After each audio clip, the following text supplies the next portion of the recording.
live. Looks like we might be live here. Unique New York. Ow now, brown cow. Hello, all, and welcome to round 2 of the RV Voice Live Mashup. Thank you for being a part of this event. And today we are going to cover our RVs Junk.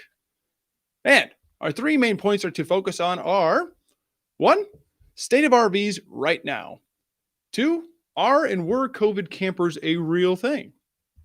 And 3, our company's training to be better, taking feedback and doing something about it. And lastly, after all that, guys, we're going to have a Q&A, time permitting. We do have lives to attend to tonight, but here, listen up, folks, guys.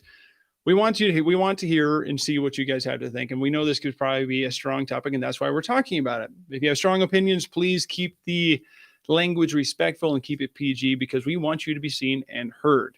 So after that, please and thank you, keep it PG. While you guys are hopping on, please let us know where you're tuning in from. We'd love to see it, whether it's from Maine, California, Nebraska, Texas, wherever it may be. Just let us know. We'd love to see where you're coming from. But before we get started, guys, this live event is being brought to you by Bish Fix. This is Bish's RV's internal service platform. This can help you get your RV service done faster. The average repair time is 90 days in the industry, and we've got it down to less than that while still keeping your RV. Owning RV, you guys will know that service can be a real pain. The pain of months in the shop, monthly payments while doing so, 90 days to get it fixed while you're still making your payments. That's not very fun. So if you would like a discount to lock in your price for years to come for Bish Fix, type in RV Voice as the promo code. That's less than $17 a month. That's a sub sandwich nowadays in some places, so that really sucks. But anyway, $17 a month, and it will make your RV service life so much better. All right, I know I said a lot here, guys, but since you guys are hopping on here, please, and thank you for being here. But please, by supporting this event, stay tuned for a free gift that we are going to offer you. We're not going to offer it right now because we said too much, but holy moly. Let's get into it. So if you haven't followed Josh or JD, follow the channels now. Show them some love, because these guys are awesome. They know their stuff, and they are industry experts. They've been at it for a very long time. So go show them some love, and let's get into this, guys. Let's bring the fellas on to see what the experts have to say about our RVs Junk. So welcome, Josh and JD, and thank you for being here. I'm excited to hear what you have to come to say about this topic today. All righty, guys, let's get you into it. Do you guys have anything you'd want to share before we get going? Go ahead, JD. Josh has nicer hair than I do. And I'm telling you, I just woke up like this. Yep. It's good to see you, man. Round 2. Round 2. Let's see if we can find something we disagree on in this video. I'm really curious. Now, for anyone who is watching this, none of this is staged. None of this is like propped up. Like, okay, you say this, we'll say this. This is, we've got a couple of basic talking points. That's all we know. And I really want to, see what happens over here in the comment section. And let's kind of really curious to see how everything goes, like what your opinion is. Now, the one thing I would ask is, I know that some people have some really strong feelings on this, and I think that's awesome, and that's okay. But I would say, if you're here, have a little bit of an open mind. You might find that somebody else has a little bit different perspective, and I'm really interested to know what you think too. Yeah, same here. I think that the key behind this is that we have an honest and fair debate about a very, very controversial topic that a lot of people get emotional about, and a lot of people blanketly will use the terms we're going to mention in this video on every single video we make. Every time we do an RV tour, every time we talk about an RV, anytime we talk about brands that are doing great, it's junk. Every time we talk about brands that are doing poorly, it's junk. Everything's junk. So I think this is going to be a great video, because I think we really have needed to hash out this conversation with 2 people who absolutely spend way too much time in smoking hot RVs that are 200 degrees in the middle of summer. Yeah. It's our weight loss program. It hasn't worked for me. I don't know if you've checked out my footage lately, but let's get going.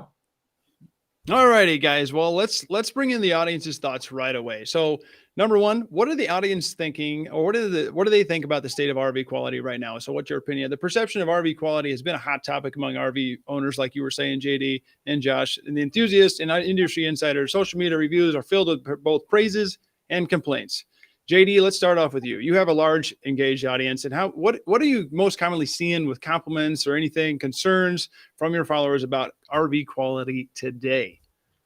No, great question. So diving right into that, I post a video about 3 times a week, 2 to 3 times a week of actual RV reviews. Everything else I do is typically focused around truck reviews or accessories, things like that. Whereas my RV reviews are a lot different in some ways than Josh. Josh has a very kind of comprehensive view of when he goes through an RV. Mine is kind of like that tour of somebody who's walking onto a dealership lot, walking onto an RV, first glance of everything they see. Most people don't realize that when I go do an RV tour, I have never been in many of these RVs before in my life. I'm walking on there, giving you a completely blank, unviewed opinion of what I'm seeing as I'm seeing it. And I've always tried to hold to that. So what does that mean? That means I walk on dealership lots, and sometimes there's things that are broken on RVs. Fire extinguishers knocked over, doors that won't close, trim that's falling down. I see this stuff.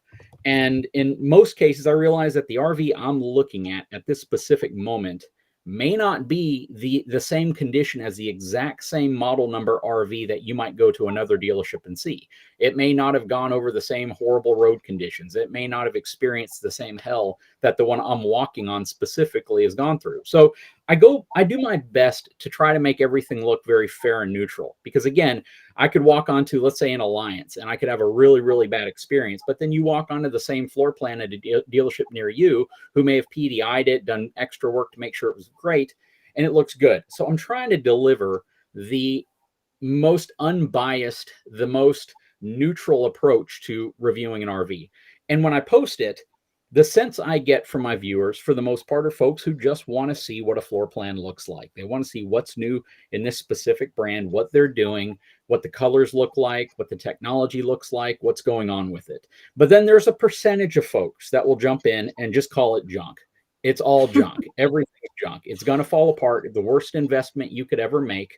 Heaven forbid people think that you're investing in time with your family and not necessarily a piece of equipment that you're buying, right? So there's this feeling in some cases, especially from folks who have had a bad experience with their RV, that the entire industry is trying to cover up crap. They're trying to put stuff out, make it as quickly as possible, get it off the assembly line on a dealership lot, and they absolutely do not care about the end result, what that thing looks like and what it's going to be like for the person who gets it. So the question you're asking me, and I'm only answering that part of it, is what do my viewers feel about it? What am I hearing?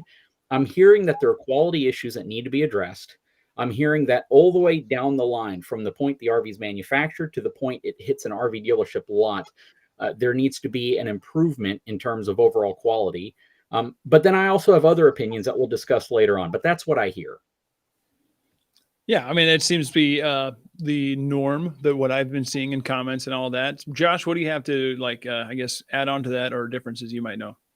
Yeah, somebody early on in the comments scroll, which, man, the comment section is on fire today. It's hard to keep up. But I think somebody said it best, at least as I've seen it from the perspective of my audience, because that's what we're talking about here, is that it really varies by brand. There are, without question, like a Saturn was built not the same as a Cadillac, but they're both GM products. So every manufacturer, well, not every, many manufacturers have up and down lines. And there are some that are absolutely not intended to be the best built thing. The hardest part is the way that everything is presented. It's always presented as this is the best. Every RV is the best, from all these different marketing avenues. And as a result, I think that there's a lot of overpromise, underdeliver. So I think the overall sentiment of the audience and marketplace is that, yeah, you're buying a bag of potato chips. You're buying a product that is broken, but you like it so much you're still going to try to enjoy it. And I think that the potato chip analogy is probably the best analogy there. The difference is you can still fully enjoy a broken bag of potato chips, but you can't fully enjoy a broken RV. So it's not a perfect metaphor. But I think it's pretty clear just to acknowledge that a lot of people feel like things could be better. There's some brands that seem to do better than others, but even still, there's always at least that one person like, well, am I on a different planet? Mine sucked, but everyone else is acting like this is the greatest thing. Am I nuts? You know, there's always, sadly, that one. Yeah. So like what kind of adding on to that, Josh, do you think the public's perception matches reality, or is there actually a disconnect between customers' expectations and what manufacturers are actually delivering? I think there can be. It's again, going back to the Saturn and the Cadillac analogy, using like say a GM family as an analogy. A lot of times I'll see a comment like name any brand. I'm just gonna, the first one that's on the tip of my tongue right now is just Forest River for whatever reason. But people will say Forest River's junk. What Forest River? How do you like? It's whenever I see a comment like that that has no, like, okay, how did we get here? Like I don't know what to do with that, because it could just, anybody could be saying it, you know, and we don't know why. I've talked to a lot of people who don't even know what manufacturer actually, like I've had people say I had a bad experience with my KZ reflection. That doesn't match, you know. So there's just a disconnect in there.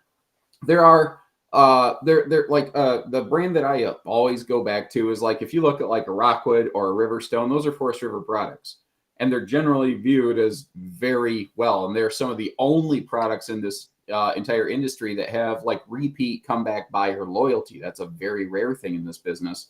And then there's some other things made under the same company banner that they're not made by the same people in the same facility with the same processes, with the same management, with the same materials, but it says Forest River on it. So, you know, from a customer's perspective, it all looks the same to them, even though it's not all the same. It'd be like if you got to open a restaurant called Dairy Queen that wasn't Dairy Queen, and you sold cheap junk. It's not the same, but it still says Dairy Queen, so it screws people up. Yeah, JD, what do you think about like public perception? Are you seeing the same like correlation that Josh is? I do, for the most part. I do, and I think where we run into problems as consumers is anytime we spend money that we've earned on something, we expect perfection. Whether it's food, whether it's a TV, whether it's your smartphone, or whether it's an RV, we know we worked hard for that money, and if we're going to let it go for something, we don't want that thing to be crap. We don't want it to be horrible. So the perception of anybody should be, I'm getting what I paid for. When you go and eat a steak, if you have a horrible steak and you have to pay $50 for that steak, you're going to be really upset about it. And you're expecting the next best thing. But the reality is there's a lot of times I go eat a $50 steak and it's terrible. It's not cooked right. I get the same customer service issues. I get the same problems with it.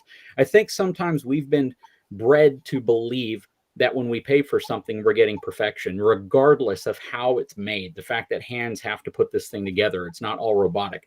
A good way of kind of explaining this, and kind of like the potato chip and the Saturn side of it, is I also review vehicles. So I'm reviewing a truck. I can do a review on a Ford, and no matter what I say about it, people are going to hate it. People are going to say it's junk. I'm a Ram owner. I'm a Toyota owner. I'm a Nissan owner. I'm a Chevy GMC owner.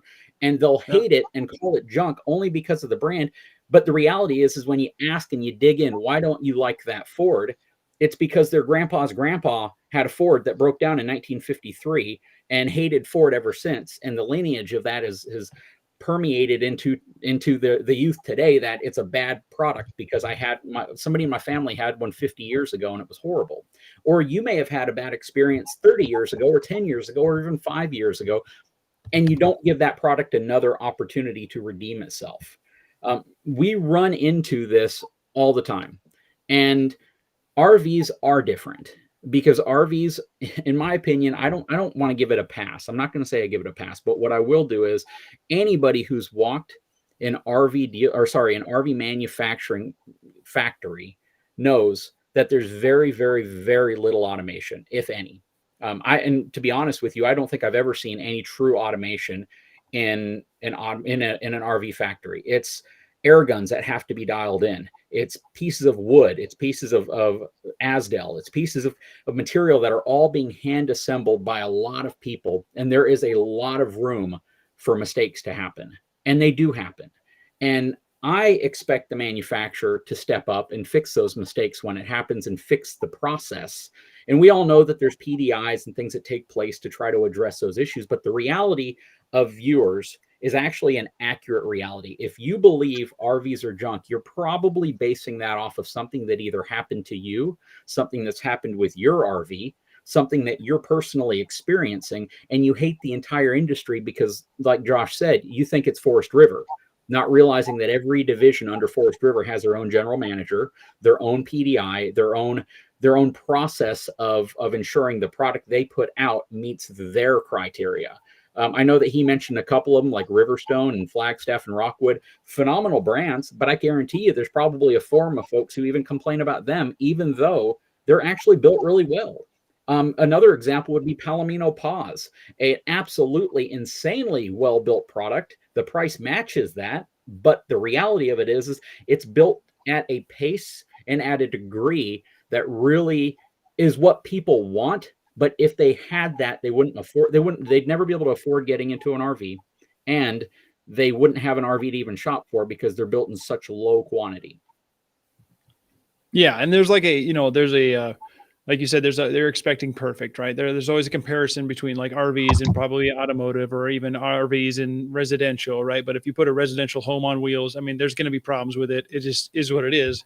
And then you add into the fact that it's man-made going down a line, several people touching it, people, didn't have enough coffee that day or had a bad night before. I mean, things happen. There's a whole lot of things that go into an RV being made versus like a car being made, which is just computers going down the line. It's a totally different idea. But so JD, real quick, go ahead, Josh. Let's say real quick. One thing I want to add, just I don't necessarily disagree with anything that is said, but I think that people could get the perception from what we're saying that we're saying we necessarily feel that it's okay. And I don't know that it is. I think the reason a lot of people feel this way is that perhaps too often there still are the problems. And I want to acknowledge that. I want to say, real quick, I'll just put myself on the line out there. I don't feel necessarily that the average RV rolling in the lot is as problem-free as it could or should be.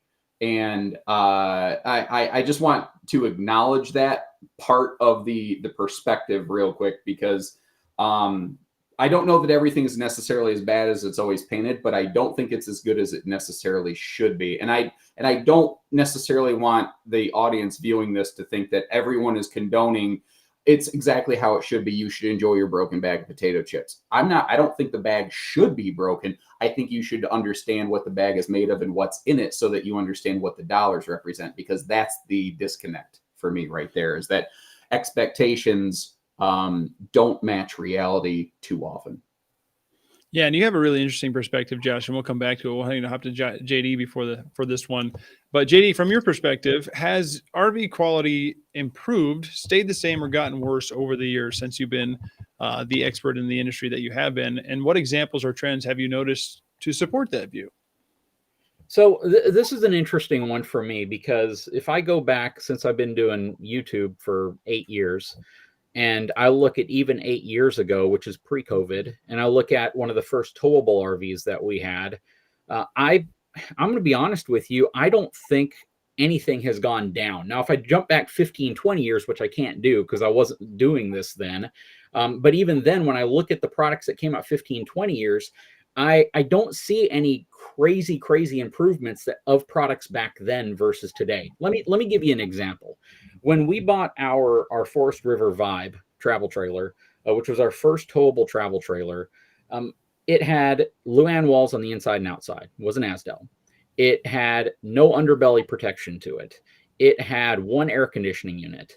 It had a lack of just about anything nice or fancy inside of it. And the second RV we got, towable, was a fifth wheel. It was a Coachman Chaparral. And that had Asdel on the outside of it. It had much better construction overall. It had a 12-inch I-beam frame, upgraded suspension. It had the Dexter Easy Flex suspension on it. It had G-rated, no, I'm sorry, that one did not have G-rated tires. It was a move that we made later, but it had a lot more tech. It had 2 air conditioning units, things that weren't available or weren't thought of with our first unit yet. And they were both roughly in the same price category for what they were. So as I've seen RVs hit the market every single year after year after year, I see improvements in terms of the things they're putting in them. I see improvements in terms of the materials that they're using. The challenge that we've seen is the fact that things have gotten worse because demand went insane during COVID. And when demand ramped up and the manufacturers couldn't meet that demand and equipment was hard to get in, factory floors, entire lines were shut down when one person got sick. You dealt with this entire supply chain issue, which forced them to move people around to try to get units out during a period of time when everybody wanted to buy an RV. So I guarantee you, RVs took a huge quality hit during COVID. They took a big hit, not because it was an intentional thing, but because they were trying to get units out. They wanted to get units on dealership lots, and they were trying to give inventory to folks to have a choice to actually go out and buy stuff. That said, though, the trend to me is that they're using better materials, that they're equipping them better. They're paying far more attention to the decor, the paint, the colors, what things look like. They're adding more luxury amenities. They're including things like 2 and 3 air conditioning units, which they never have. The price has gotten significantly higher, but the overall assembly quality, the process of assembling the units, I think is largely unchanged for most of the manufacturers. I believe that there are some that are standouts they demand a price for that, such as Brinkley and some of those other brands that are much, much higher price, but they do things differently. But I don't think the assembly process has changed in a long time. So I honestly couldn't tell you that things have gotten worse. I think that they're trying to assemble them the same way, but in much, much greater quantities. Okay. Yeah. You brought up the idea, the topic of COVID, and we're going to hop into that because that was a supply and demand. I mean, there's like, okay, everyone's working from home, working remote. They can go out and camp more, or they can, whatever, they can take it on the road and go. But before we move on to that, let's talk, Josh, what is your perspective? And has quality improved over, gotten worse? What are the trends you've seen? Basically same question. Let's hear what you have to say. I guess the answer is I've seen it up and down. I will say from my personal seat, I've never seen it where I think it should be. I've always had basically the impression for my going on now 16 years of doing this from multiple different manufacturers that my dealership's service bay is effectively many of their like final finish PDI service bays. And it varies by brand, of course, but I think, again, more often than not, a manufacturer is able to leverage the fact that if we push it out the door slightly unfinished, perhaps the dealer will just kind of pick up some of that stuff and to get that fixed, maybe not on our dime. Being so close to Elkhart County like I am, I meet more people, I think. And I'll never say where this guy came from, but he flat out said, he was told when he was managing his production line that it's if something's defective, it's cheaper to have the dealer fix it than for them to fix it themselves at the facility. And that right there, it's a brand that we no longer do business with, but they're not the only ones to be guilty of that necessarily. But there are some excellent things. There's some brands that again do that I would personally purchase. And that's kind of my thing is like, okay, so would you personally buy that brand? Would you put your money on the line? And there's some that I would and some that I probably wouldn't, but it also depends on how I'm going to camp, where I'm going to camp, what the expectation is.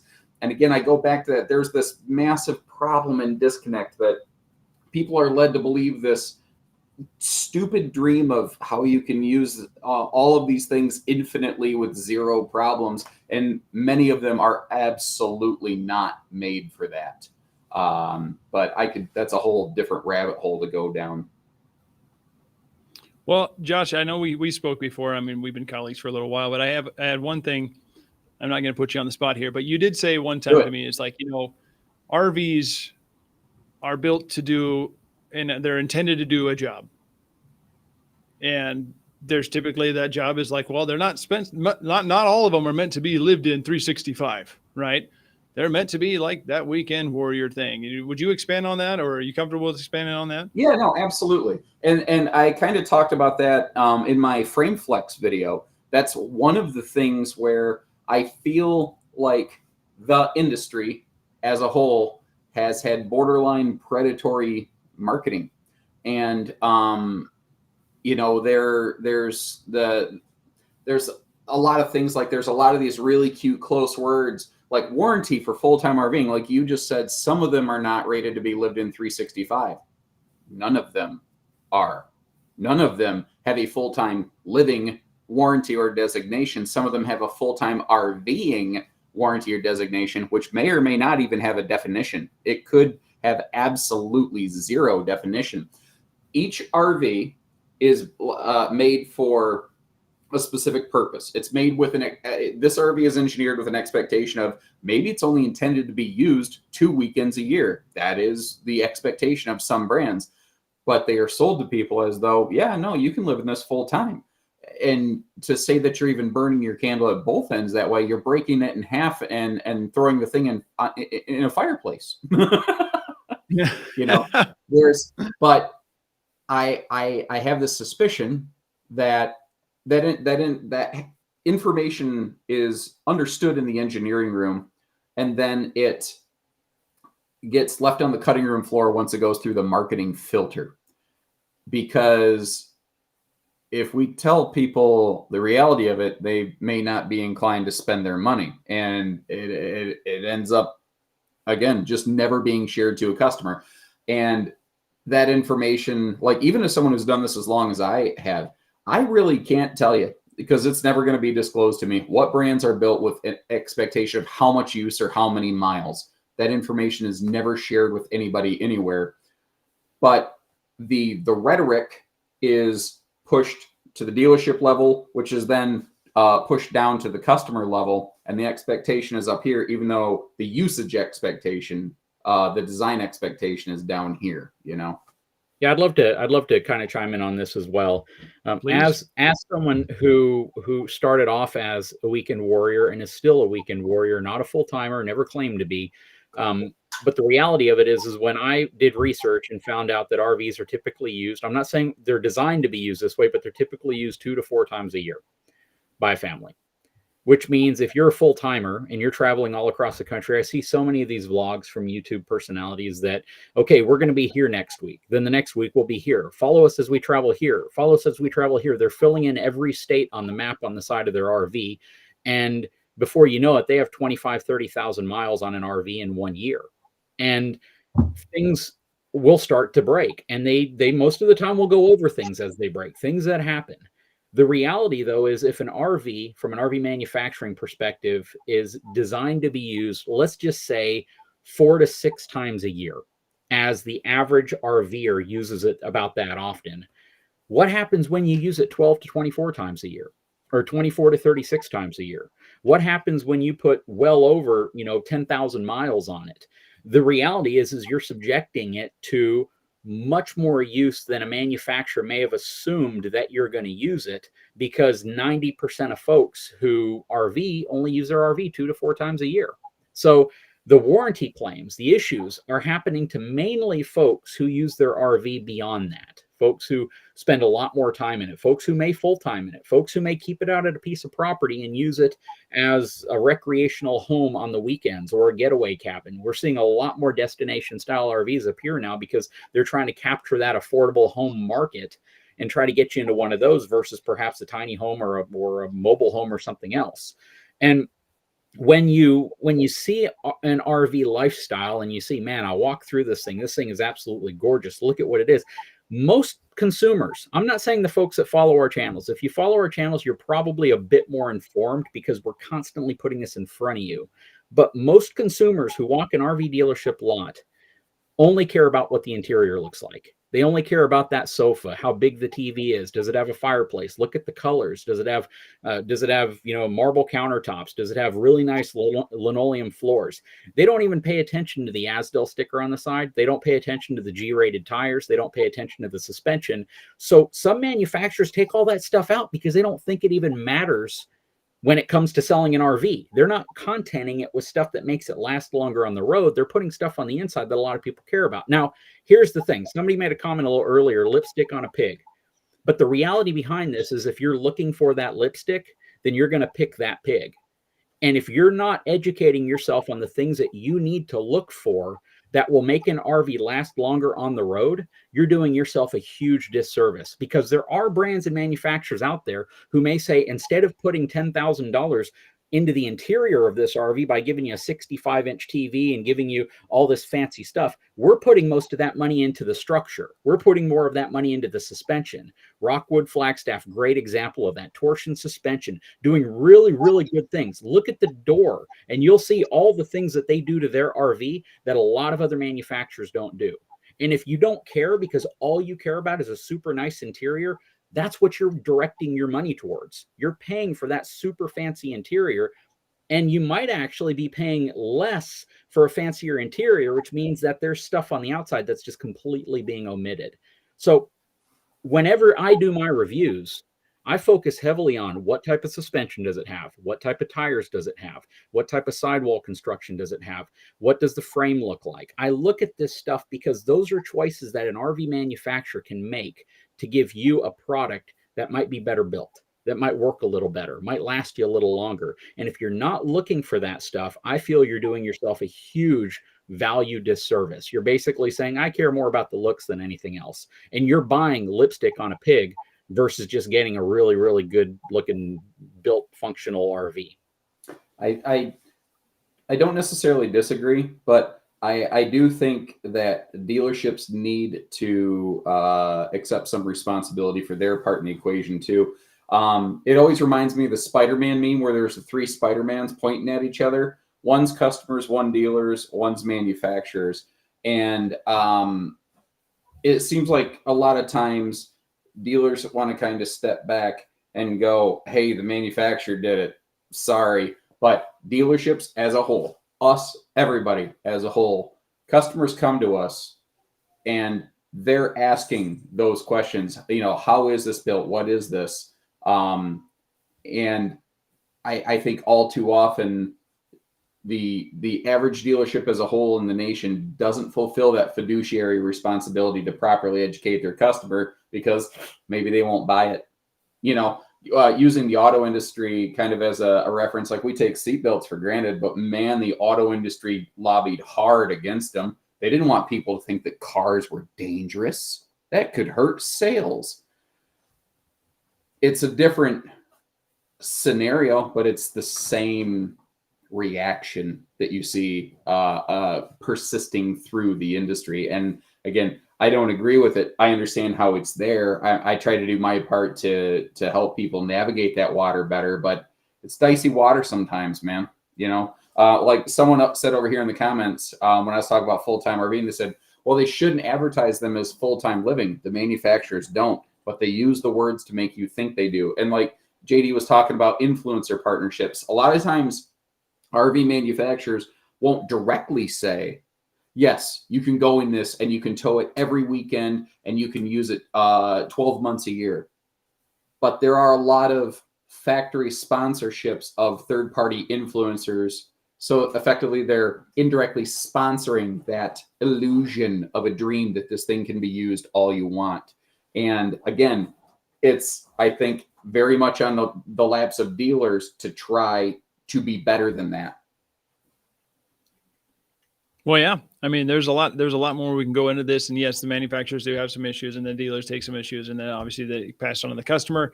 The dealerships need to take up, but so do the manufacturers as well. They need to take ownership of that. And they do the PDI as well. Everyone does a PDI. Even the dealerships do that as well. But things are missed. People are doing this. People make mistakes. I think we kind of wrapped up section 1. That kind of makes sense of everything. If you guys haven't seen that, this will get posted so you can rewatch it. But everyone out there watching on it, please let us know in the chat if you were liking this by typing 100 or B2B RV or Josh the RV or whatever it may be. Just let us know that you're liking this thing, because we'd love to keep doing these, and your support means the most to us. So, guys, we talked about COVID. Let's hop into the COVID campers. Are they a real thing? During the pandemic, the RV industry really faced an overwhelming surge of demand. And JD, you really brought this up in section 1 here. But with that, do you think that really made the wrap production really compromised? You said it did. So JD, let's kind of go with you here first. Do you think that the term COVID campers is fair? Were the RVs produced during the pandemic really built differently or with lower quality compared to pre-pandemic models? So I'm going to answer this based off of experience that I had dealing with RV manufacturers during COVID. Okay. I would call some of my dealer contacts and I would say, hey, what's the status of this new floor plan that you're supposed to be coming out with? And they say, we're at a dead stop right now. We had somebody get sick on the floor, the entire floor, every station around them had to go home. We have nobody on the factory floor that can actually do this next station. So I'm like, okay, what's going on? When are you going to get back online? Well, we have 2 weeks now that we got to wait before we can get production back online. And now we're moving people around. So we have somebody who may have been putting flooring down, now putting sidewalls on, now putting the roofing material on. So you had people who were jumping around to different stations trying to facilitate jobs that folks just weren't able to do because they were out on COVID. And the rules around the spacing that you needed between people and stations was very real during COVID. If you hated it, if you don't believe in it, if you think that it was all, a hype of government conspiracy, you may think that, but the reality is on the factory floor, people weren't working. People were going home. Factories were slowing down production, while at the same time, they weren't getting materials coming in. There was a shortage of Asdel, a chemical plant that they used for laminating sidewalls had to shut down because they had a fire. These things happened. And when those things happen, they got to pivot. That's one of the reasons why Asdel became such a big thing on dealerships or on RV manufacturers during COVID, because Asdel was a U.S. manufactured product and it was available. So a lot of manufacturers said, you know what, we'll just spend the extra money on Asdel, start implementing it on our units now. And that's why you saw such a huge move towards Asdel by manufacturers, because they couldn't get Lou on board out of Asia. So air conditioning units, same thing. A lot of these air conditioning units get shipped in from China. A lot of them come from overseas. A lot of the components that are on RVs come from overseas, regardless of the brand that it is. And when that was effectively shut down for a while, manufacturers struggle. Now, there were 2 types of manufacturers that struggled. There were manufacturers that struggled but still tried to do the right thing. They would wait until a unit was complete. They would do proper PDI. They would inspect, do the right things, and then they would ship it out. And then there were some manufacturers that didn't do that. They relied on the dealership to essentially be the last leg of assembly of these RVs. I had several RV dealerships that I did reviews at where I would see a unit sitting in their yard with no AC on it. And they're like, well, we're waiting for the AC to come in so we can install it here at a dealership, which is absurd. The reality behind this is COVID units, it's fair to call them COVID campers, but that doesn't necessarily mean every single one of them can be labeled that. Again, many manufacturers slowed down production. They took the time to do things right. And in many ways, it allowed them to kind of do a Kaizen event at their shop of trying to streamline it and do more with less. But the challenge a lot of folks are dealing with now is a lot of companies went to materials and suppliers that they had never worked with before, picked up new lines to assemble these RVs, and you run into scenarios where they just don't have a heck of a lot of experience with it. I remember when I was collaborating with Coachman and their fifth wheel line, I was talking to the manufacturer of their roofing material, and he said, you know what, I've been working with the Coachman folks for this number of years, and it's the same roofing folks that have been there for the last 15 years. They know how to put a good roof on. But then I talked to another manufacturer that says we just switched to a different material because we can't get it from our previous supplier. They're not getting it right now. And we have new people trying to install a new material on a roof that they've never done before. So they're still trying to get the product out. A perfect example of this, I'm not going to say the brand, but it was a toy hauler manufacturer. I went into it middle of summer, super hot down here, and they decided to put a real, I don't know if it was stainless steel tile backsplash. Josh probably knows the brand if he thinks about it, around their kitchen area. but the heat gets to it down here. And it was just all crumbling off the wall on a brand new unit that I walked into on a dealership lot. So I actually called the manufacturer and I said, I just filmed this whole unit. I get to the kitchen and you have all this tile that's just literally peeling off the wall and falling on the countertops. And they said, we realized that. We switched to a new adhesive company, and it just, we're finding out it doesn't hold up very well in 130-degree temperature down in South Texas. So we're going to have to switch to another company to get it right. So as companies jump around to find suppliers, especially during COVID, I feel as if there were many, many instances where they made some poor decisions. They picked up suppliers that they've never worked with before. They lacked experience on how to install and how to put some of these things in. And then they also were moving people around so much on the factory floor to try to fill in for people who were out, that yes, if you bought a unit during COVID, you have a higher likelihood, or you had a higher likelihood of getting a unit that had odd, strange problems that just weren't really something you would have expected prior to then or even now. Interesting. This thing's out of the norm. They had to pivot, right? They had to you couldn't get stuff overseas, like you were saying. You had to pivot to something else, and that obviously going to cause issues. People don't have the experience with those said parts or said manufacturers outside of their own. So, Josh, what do you have to say to that? Yeah, playing the law of averages, it was a real thing. I saw, but there were these weird exceptions. So somebody earlier in the comments said, hey, it's too bad Josh works for a dealership and he can't name names. I'm going to, and maybe I'll get some backlash on this, but we're doing it live like Bill O'Reilly over here. So a brand that I like a lot is Cougar. I've said they're some of my personal favorite campers in various categories sometimes. And pre-COVID, we had a higher frequency of challenges with them than I was comfortable with. And then my home dealership, we really depended on them for good business. And I was really like, oh man, this is going to get messy. And they rose to the occasion, like almost nobody else. And yes, there's going to be that guy's like, are you crazy? I had a bad Cougar. I believe you. But for the most part, I think they shined and they did the best I'd ever seen during that period. Now I want to flip side this. I cut my teeth on Jayco RVs, and they're always going to be kind of near and dear to my heart a little bit.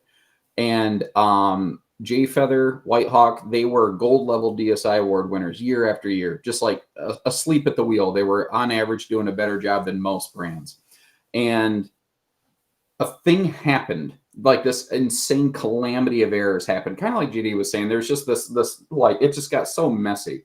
But Jay Feather and White Hawk used to be built in the same plant, and then they each got their own plant. But when that happens in the RV industry, and I'm not saying I agree with this is just what happens.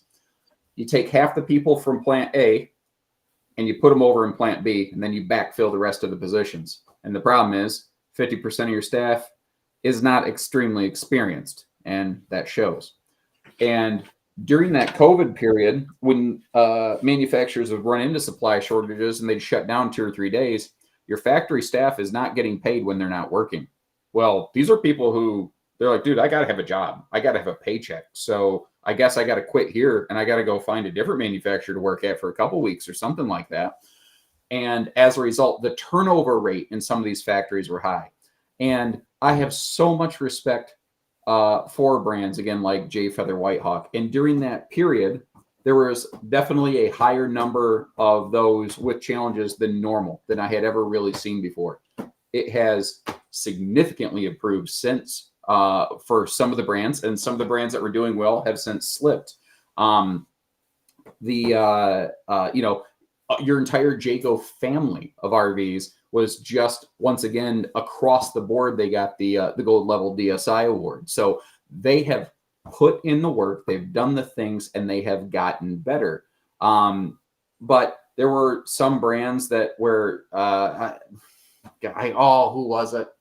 I cannot remember the name of the brand, but they sent us an RV that had a central air system with no ducting routed. And then they sent us one that had non-centralized air with a bunch of holes cut in the ceiling where they were trying to find the centralized ducts, and they still sent those units to us. It was a laminated roof. We literally had to take the roof off the unit, but that still was sent to us. Then you have, I keep saying them, I'm not trying to sound like a broken record, but I am kind of a fanboy of them. And then you have brands like Rockwood that have been well respected for a long time and absolutely put in the effort to put out the best product I think they had ever put out during the hardest time the industry had ever really faced. So there were exceptions, but I think without question, it is absolutely fair to say the COVID camper thing was real. Now, like if you're the thing is, about every 2.5 to 5 years, you know, an RV that was new comes back into the marketplace in a trade-in. I think it is really, really important. I don't care if it's new or used, but especially if you're buying a used RV that's in that 5 to 6 year range window, I really recommend having an independent RV inspector go through that sucker. And it might be a couple $100, but man, it might save you a lot of grief, you know. Yeah, and I want to kind of chime in on what you said. I fully endorse reaching out to an inspector. It's going to cost you some money, but just like a home inspection might save you from buying a home that needs a $30,000 roof on it, a RV inspection can save you a lot of money as well. I'll give you kind of a case in point here. So Josh is making a lot of great points about what took place during COVID. I talked about what took place during COVID. What you don't know is how folks reacted to a problem unit that they had. Did they get it fixed, or did they try to get out of it? And if they bought a unit during COVID, again, prices were astronomically high. They're still really high, but they jumped and spiked so high during COVID that people were willing to pay them, finance them for 20 years, get an RV just because it was what's available, and hope that they had a good experience because they've never owned an RV before. They thought it was the same as going out and buying an SUV, that it's, for the most part, these things are built awesome. And they didn't do a ton of research. So they got into an RV that probably cost them 20, 30, 40 grand more than it would have cost them 2 years prior. Out of the haste decision a lot of people make, where they're like, we need to get into this RV lifestyle. Let's get away from other folks. Let's have our own vacation.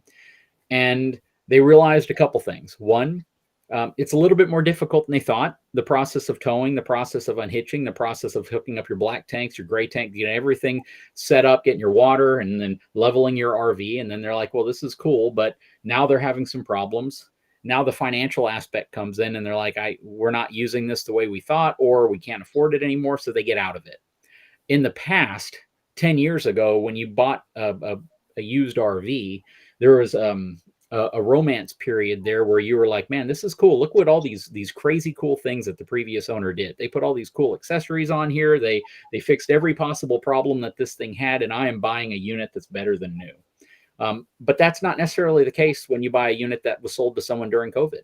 Not saying that it's bad, not saying that you're buying something horrible, but it is absolutely worth the cost of getting an inspector to come out. And most inspectors, if they're ethical, once they inspect the RV, they're not permitted to work on it for a year.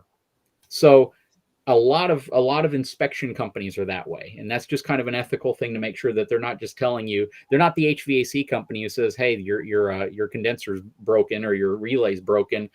I have one. I just happen to have the right one in my truck. So it's really, really important that you really do the research if you're buying something pre-owned, especially if it was sold during COVID. But I'm going to tell you what I truly, truly think. I think there's a couple things. I think that RV manufacturers should absolutely increase the warranty period of RVs. I really do think that. I think that RV manufacturers should also reimburse dealerships at a higher cost to repair RVs that are damaged or RVs that arrive in a condition that's not acceptable. I truly believe that the disservice right now to you, the consumer, is that the RV dealership is having to do the vast majority of the things that the RV manufacturer should have done. They're not being reimbursed at a rate that's fair, and you're not getting the length of warranty that you should be getting on an RV. I truly think that you should have more like a 3 to 5 year warranty on an RV, but at the same time, being very careful in terms of what that warranty truly covers. Because as we talked about earlier in this video, most people are weekend warriors that use their RV 2 to 4 times a year. So if you're that 24 to 30 time a year user, you are absolutely going to experience a much higher likelihood of components breaking, components failing, things just not lasting as long as you would hope they would last. Somebody asked a comment or left a comment a minute ago saying it doesn't seem like RVs last more than 5 years. Well, the reality is, my RV, we've probably used it, gosh, I'm going to say between 30 and 40 times since we've had it since 2021. It's an absolutely fantastic condition. The wiring looks like a mess inside of it, but as long as the wiring isn't like grounding on a screw or something, for the most part, I don't worry about that. I've let people follow that journey of me cleaning some of that stuff up. It's kind of a cool feeling whenever you do some of that. But the reality is recently, for the first time ever, we got rats in our RV, the subfloor, and they got to wires and they ate through some wires. And I have videos coming out on this, what I found and repairing this stuff. And to a lot of folks, they might buy an RV, keep it out in a storage facility forever, and not even realize that it's not the manufacturer who screwed up. It's the fact that you're not spending time in it, taking care of it, and realizing that rats got to it, or that mold got in it, or it's not being ventilated properly. You have humidity issues. That there are things that, yes, are absolutely the manufacturer's fault, and they happened during COVID. They're happening today. But there are also things that you are not doing that you should be doing to allow your RV to last longer. And one of those is not treating it like it's an abandoned home when you're not using it. So I want to address something I saw scrolling through the comment section. Someone said, why can't they make them out of all composites? Why can't they use it's a great question. They absolutely can. What I'm about to say, I think, is going to be a very hot take. I have been doing this a long time. I personally feel this, but the problem is not that manufacturers can't or won't use better materials or composites or all kinds of things. There's absolutely better things available. One of the challenges is that people are not willing to pay for it enough to make it a supportable business model. So what ends up happening is so many times it ends up being a race to the bottom, because where I say this is like when I have a small RV that is really made with really high quality materials. High quality materials come with a higher price tag. Somebody will look at a 20-foot all composite, all aluminum, absolutely fantastic built RV, highest quality RV you can imagine, and this little 20-foot thing costs 50 grand. And they go, 50 grand for that? You're out of your mind. And then they end up going to buy the cheapest trailer they can.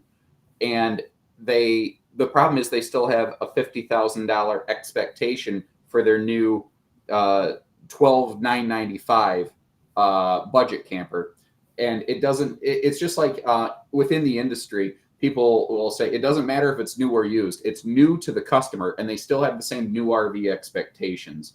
And then we go back to where I don't think customers are properly educated on this. If a manufacturer, they absolutely can build something super high quality, but that requires that the dealerships and then the customers are all properly educated so they understand why it's that many dollars. And that doesn't happen. And there's also the people like me who camp once or twice a year for a weekend, twice if I'm lucky. I don't need something that built that I could hand down to my grandkids. I don't need that. And that cheaper stick and tin camper suits me perfectly. But I understand what I'm getting, what I'm not getting, and the expectation is there.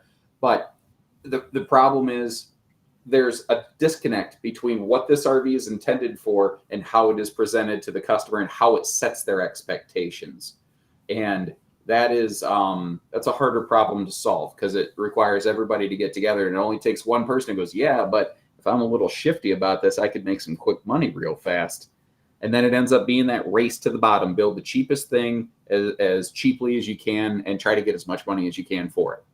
Yep. You know, Josh, you make a really, really great point. And I think that a lot of folks sometimes, it's a great argumentative point people love to talk about in the comments. People are talking about here. I see somebody is talking about ATC being all aluminum composite. I see people talking about Airstream. People are talking about Australian brands. I did a video series at a dealership in Salt Lake that only sells off-road RVs.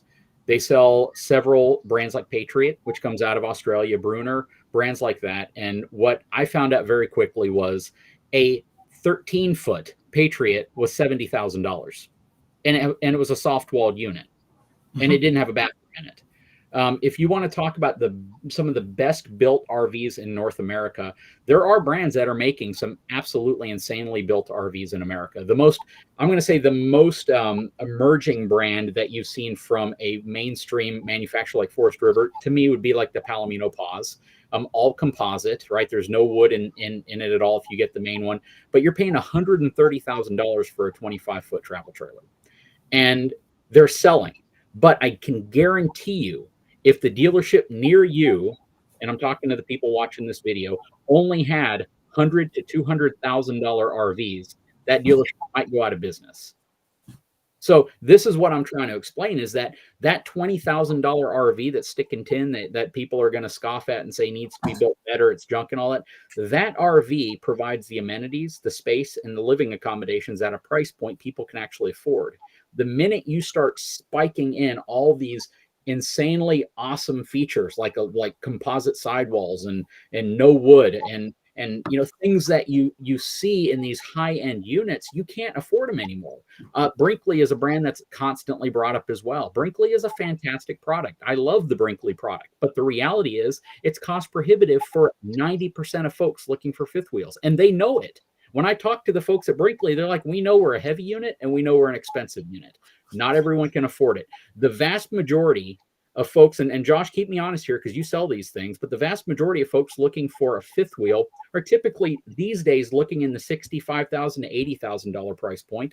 Back 5 years ago, we're looking in the $40,000 to $65,000 price point, which doesn't even put them at half the cost of a Brinkley. So if Brinkley is doing it right and they're doing the right things, wiring harnesses and all that other stuff, look at what you have to pay to get into a Brinkley. That's what you have to realize. Brands like Jayco, brands like Forest River, brands, like Montana, these brands that are constantly out there, they're trying to build you an RV that may look and feel very similar, but at a price point that's $20,000, $30,000, $40,000 less. So it meets the budgetary criteria of most people looking to buy an RV. If you can't afford it, it doesn't matter what it's made out of. Yeah, and you guys bring up a lot of good points about this COVID campers.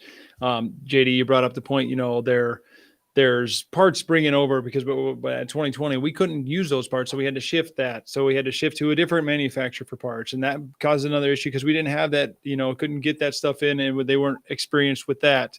But let's kind of try and wrap this up here on the COVID portion, number 2 section here, guys. Josh, let's go with you here.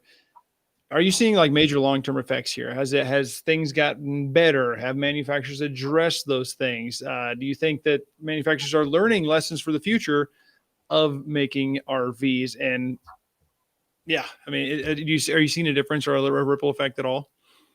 So has the average fit and finish of the average RV that I see improved since the peak pandemic period?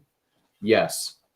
I'm going to say yes, but I do think it has. I tend to not look at the what, but the why. I think the biggest reason things have gotten better is just that demand has slowed down. We're not running into shortages. We have staff that is able to work more consistently. So we have people in the same factory doing the same job for a longer time, and we're getting a little bit more experience. Are they learning a lesson? I haven't been around this 50 years, but I've been around it long enough. I've seen a couple of things happen cyclically. I've seen 2 or 3 different massive overproduction periods where I've seen the same mistakes get made down the line because on the short term, it made some money. Here's a question no one's asked. If the whole world pandemic thing happened again, do we think the industry would repeat the same mistakes? and I hate what I'm about to say, and maybe it's because I will tell you I'm a fairly cynical person. I think it would. I think the industry would probably make the same mistakes, and I think that things are in a better state now than they were simply because things are slower.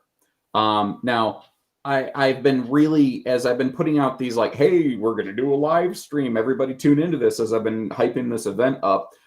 There's a fellow named Todd St. John's who says, I'm a RV transporter.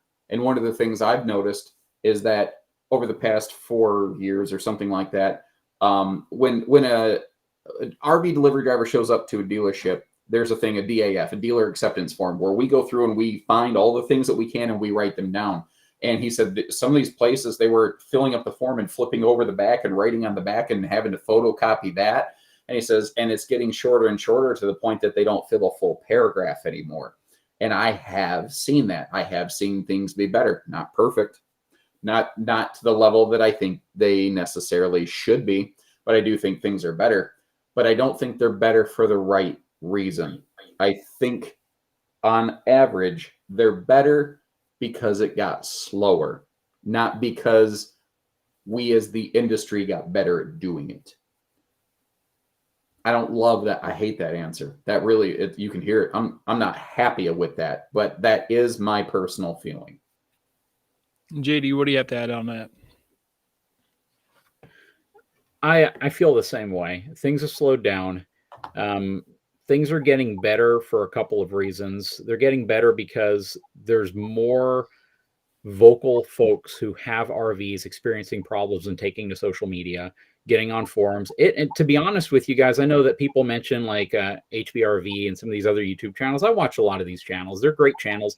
A lot of them focus purely on things that are problematic in the industry, which I have no problem with, because if it's not for some of these channels focusing on it, there's not going to be a heck of a lot of motion and need and requirement for these companies to step up their game or to fix little things. A brand that I like a lot, Alliance, they're not perfect. They're not even close to perfect. They are a newer brand, and they are doing things right in many ways. But at the same time, if you buy one, you're still likely going to have a list of issues that you're going to have to deal with at some point. Not that it's bad. Hopefully you get taken care of the way you feel you should get taken care of with it. But at the end of the day, you're buying a box that's rattling itself down the road, and things get better because you complain about it. And that's a good thing. When you, as the consumer, complain about these problems, believe it or not, things get better. When you post videos about it, things get better. The manufacturers listen to this stuff because channels that have a couple thousand subscribers can go viral when they show a problem with their RV. And the manufacturers focus on that stuff, just like Josh dropping whatever he just dropped. Things happen. And that was perfect timing. Yeah. But that was this guy attacking. He's got to go. But the reality behind this is that, yes, things are getting better because you all are demanding it and because you're making a big deal. And here's someone saying right here, I'm saying they're talking about the automotive industry. Guys, just hope that the RV industry is never regulated to the degree the automotive industry is. If it is, you will never be able to afford one. You'll never be able to afford one. Sure, they're going to be built really nice for the few manufacturers who survive. But the reality of it is the amount of automation that goes into building a vehicle, even a cheap vehicle, is insanely more regulated, insanely more stringent, and the fit and finish required to do it through the machinery and through the robotics is something no RV manufacturer does. Not one RV manufacturer. Even if you look at some of these new brands like Lightship, or you look at some of these insanely expensive high-end brands, they're still all assembled by hand. They might be using automotive techniques or automotive style assembly lines, but it's still people putting this stuff together. And the minute you try to take an RV and build it to the same level, fit and finish, detailed, and engineering that goes into a vehicle, which if you guys have followed my channel, you might realize that my channel is split between viewers. I have people who come to my channel for the automotive side, and I have people who come to my channel for the RV side. When I do an automotive reveal of any brand, any truck, there's like 10 engineers just for the chassis division, and 10 engineers for the engine and powertrain division, and 10 engineers for the interior exterior division, and 5 engineers for the headlights. They spend billions of dollars making one model year change that the RV industry never has to deal with. And to try to integrate that type of regulation, that type of engineering, and that type of build into an RV would make every RV $200,000, $300,000, $400,000. It's not possible to do it given the size, given what most of them are built out of, but more importantly, given what people are willing to pay for them. That brings up a lot of good points because the automation, I mean, they would be astronomically priced. I mean, I can just think of one, it's not automated nor probably goes down the line, but like the one that someone brought up, ATC earlier, it's fully aluminum. I mean, you walk in a thing, it's spit, shine, clean, right? Yeah, it's expensive, but they don't kick out millions of them. Or like Airstream. Airstream's got basically like a private jet feel to them. You walk into them and they're expensive for a reason, in my opinion. But does that kind of wrap up everything? You guys have anything you want to add on to the COVID campers before we go into the customer experience and what's being done? Just 2 more seconds on what you just said. You brought up ATC. I'm a big fan of ATC, right? Aluminum trailers. They are well built. They use Asdel outside, inside. It's a great product. All aluminum frame. But this is going to surprise a lot of folks. Yes, the materials are different, but the way it's constructed is still very conventional. It's still very similar to the rest of the industry. They're just using different materials. Now, the price that you pay for an ATC is because of those different materials. And as many folks on here are going to say, if you want something high quality, go get an ATC. Well, that might completely push out the person looking for a $50,000 RV or $60,000 or $70,000 RV, where they can go and buy a Jayco, an Eagle, they can go and buy a Forest River, this or the Heritage Glen, or they can go buy this product for that amount of money. If they're like, you know what, everybody in the comment section said, I need to go look at ATC if I want real quality. Well, you better bring $150,000 with you because that's what it's going to take to get into a unit with no slides. So you have to be very conscious of making a recommendation that somebody buy a certain brand because of its quality, because of what they do, realizing that not everyone can afford those brands. They can't. It's just not financially feasible. These companies survive because they're very slow building an RV. They're meticulous. They don't produce very many of them, and they charge a huge price for them. But what you're looking for most of the times is the guy going to the dealership lot that's between 1 and 50 miles away from me. I got a $50,000 budget. That's all my family can afford to spend on this thing. We're going to finance it. I can't look at ATC. I can't look at Brinkley. I can't look at DRV. I can't look at Riverstone. I can't even look at higher end Cougars. I can't even look at higher end Jaycos. They're out of my price range. What can I get for that price point? And what you're going to see is you actually get a lot. Just be aware that they're mass produced and you will possibly have a few more issues. And hopefully you're going to deal with a dealership network like Bish, who's going to try their best to take care of all those issues before you pull it off of the lot. And thank you for that. Josh, anything you want to add before we move on?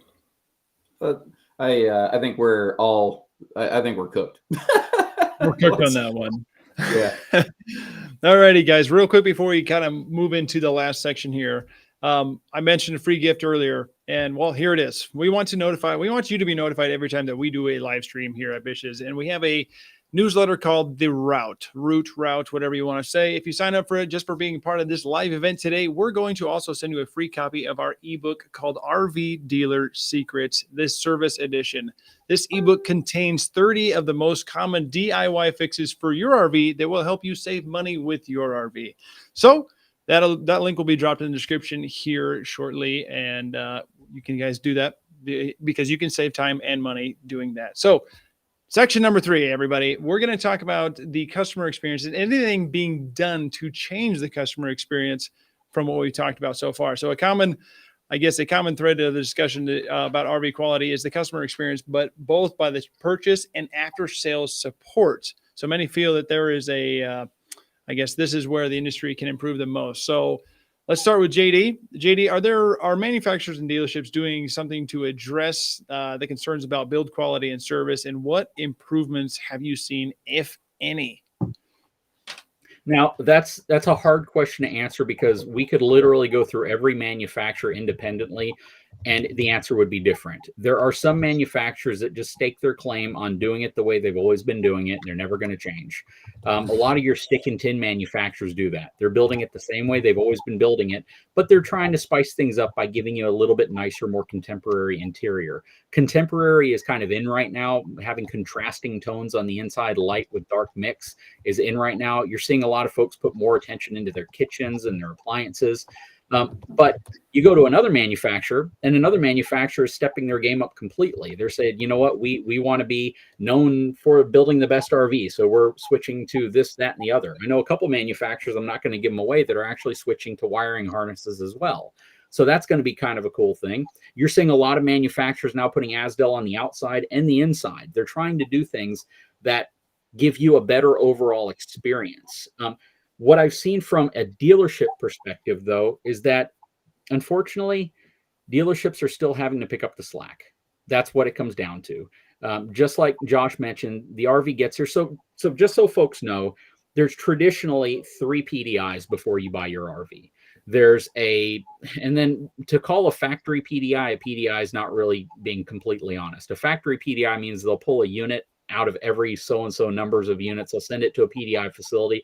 They'll see what they're doing wrong on the assembly line, and then they'll send a check sheet back to their assembly line and say, this is what you have to do better. Maybe your staples are going in too far. Maybe your screws are too long. Maybe you're not gluing something properly, or you have a leak here and there. So they get that sheet. It is mainly so they can make line fixes. They basically send that back to their assembly line, and they can make these rolling production fixes to hopefully address problems for future units.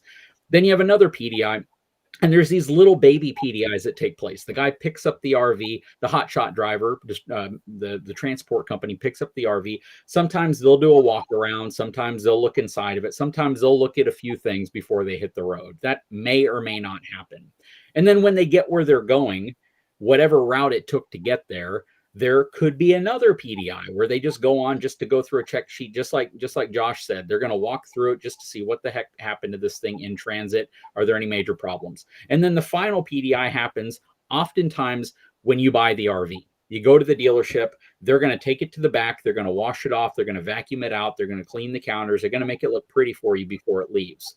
Sometimes dealerships will pull it in and try to fix every problem that they can find with it before it ever hits the dealership wall. I think Bish is one of those dealerships that does that. They focus on giving you something good to look at on the lot, so they're going to try to take care of problems that may have arisen during transport. Now, the challenge with what you asked is, what are people seeing in terms of quality improvements? Is it a dealership thing? Is it a manufacturer thing? Hopefully, everyone is trying to do a little better. And that's all it takes, trying to do a little better. Even the transport company. I can't tell you how many times, I mean, I'm just being 100% honest with you. I have seen RVs that have left a manufacturer and everything looks fantastic, but it has a 900-mile trip to get to a dealership. And that 900-mile trip is now turned into a 1,500-mile trip because the transporter decided to go see his grandma, aunt, uncle, and best friend in different states before he took it to the dealership. That's why a lot of people wonder, well, I got this order number from Alliance or from Brinkley or so-and-so saying my RV just came offline. Why is it taking 2 weeks to get to me? Oftentimes, that is the process of actually physically getting a transport company to pick it up and get it to you or to a dealership. And sometimes when that occurs, they take it over less than perfect roads. I'm not saying transport drivers are bad. They do a huge service for the industry, and they're the only reason you have an RV to look at when you go to a dealership. But the reality of it is, there are certain circumstances where it may have been jostled a little bit much. They might have had to make an aggressive maneuver to go around an accident, something in the road, things that have happened. And when it arrives at the dealership plays that last leg in trying to get that thing fixed up and trying to get that thing in the condition it should be in for you, the consumer, to buy it. And you should only buy from a dealership who's committed to doing that. That's the key. And that's one of the reasons so many of you guys like Josh and like working with Bish, is because that's something that he takes very personally. And I think that that's something every RV dealership should take personally, because that's ultimately who you're buying the RV from. Yeah, and I appreciate that, JD. I mean, that was one of my big sales points when I was an outfitter out of Lincoln, Nebraska. That's what I did. I was like, this thing will be ready for you to go when you're here to pick it up. But Josh, what do you have to say to that? Do you see any improvements happening, if any, with quality and service? So I do see some manufacturers investing more in the customer experience now. I don't know that people really realize how much the manufacturers have been doing even pre-pandemic in that. So, well, heck, we just experienced the passing of Mr. Pete Legal. The big guy over Forest River. Unfortunately, his time with us has passed. One of the things that people don't realize is that he was one of the first big, like, head honcho guys to invest in RV tech training. He basically, one of the guys that he knows was sitting in his office, and Pete was kind of leaning back and said, "Why don't you start a school for kids to learn how to fix RVs?" And Pete was one of the first major people to fund an effort like that. And a lot of people don't know that. Don Clark was also one of the major, and continues to be a major contributing partner to various RV tech schools. The president of the Towables group of, like, Winnebago Grand Design, effectively. So, there's a lot of money and effort being invested in that tech side of things, which is important. And that takes a while for that to spin up, The recently here, it was about a month ago now, I actually got a call from the VP of customer service at Forest River. And he said, "Hey, we're having this little panel. We'd like you to kind of come in." And that's all I really knew. And one of the interesting things is, when I showed up, I had no idea what was happening. Well, what they basically did is they had all of the heads of their various teams. So whether it was surveyor, primetime, coachman, didn't matter. All the heads of, like, the warranty and service staff members from their brands, they were in there. And then they had a panel of 4 dealers. I didn't realize I was going to be in front of the class. Uh-oh. JD? Yeah, they came out. Okay. He was just getting to the good part. At this little panel, there was myself, and I was kind of there to represent Josh, you cut out. You just disappeared for a second. Go back like 15 seconds. Okay. Well, Forest River invited me to this little panel where multiple different dealer people were directly in front of basically the heads of all the Forest River service and warranty staff. And the thing was, they were saying, what can we do better? What do you see when it gets to your store? Because they're so focused in here that they can't see all of the rest of it. And I thought it was really interesting, because the thing was, I was there, somebody from Wana RV, a guy from General RV, 4 or 5 different dealers were all represented there. And if there's one thing dealers love to do to one another, it's call each other liars. And when 4 or 5 of us sit there side by side and we all go, "He's right, he's got a point," they really listened. Now, the trick is that takes a long time to get up and running. My message to them was, yes, there's these things that come in and we have trouble, and the computer side of the warranty process is slow. I agree, and that should be better. But if we got it done better the first time, if it came off the production line better, that reduces the total amount of service work down to something where it's manageable. Because right now, it's too big of a monster. And everyone kind of goes, I mean, it's hard to argue with that. It's an easy thing to say. It's a harder thing to accomplish. I appreciated the fact that they were willing to have the conversation, and actually have had me back a couple more times to kind of, like, share some insights and ideas on different things that we see at a dealership. But the other thing here is, like, Forest River has actually either purchased or repurposed existing facilities into, like, customer service fulfillment centers. So manufacturers are understanding that there is an absolute need, not just it'd be neat if, but an absolute need to improve the customer experience if this industry is going to continue to be successful.